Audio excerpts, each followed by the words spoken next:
Are you considering buying a building lot in Prince Edward Island? Well, you probably want to watch this video because we're going to cover 3 really important things or factors to consider when buying. Number 1 is the dreaded HST, Harmonized Sales Tax.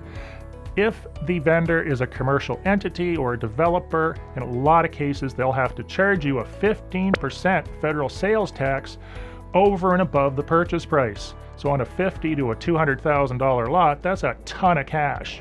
Now there is a way around it. If you intend to build a rental property like a daily or weekly rental or whatever, or your commercial entity and you're HST registered, the HST potentially could be waived at conveyance. This is something you probably want to talk to your accountant and or lawyer about.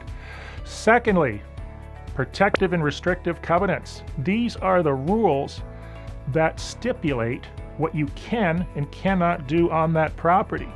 And these rules may include, but will not be limited to, square footage, how many outbuildings you can have, if you can run a business, if you can rent the property out daily or weekly, if you can have an RV attached to your house, and the list goes on and on and on. These restrictive and protective covenants are usually pretty standardized. In fact, communities just adopt them from one to the other, make a few changes, and away you go.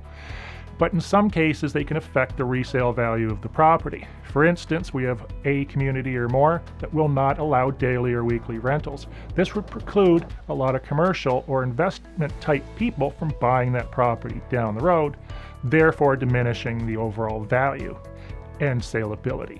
So check the protective and restrictive covenants, make sure you agree with everything that's in there. Third, many of these communities will have a small fee for maintaining the road, cutting the grass, property management, whatever the case may be. Typically, these are in a few $100 range, say from $200 to $500. Some places they're more, some places they're less. In some instances, it may be a good idea to talk to the homeowners association or the developer to find out if there's any upcoming improvements to the subdivision, which they're hoping to charge the association or the people in that subdivision for. A good example of this would be recently in one subdivision they paved the roads are all collapsing, so they're anticipating billing every single resident in that subdivision $1,500. I don't feel this can be enforceable without mutual consent, but that's what they do. Make sure you know the status, sort of like checking the books when you're buying a condominium. Thank you very much for watching this video. If you do have any questions or comments, or there's any videos you want created, please let me know.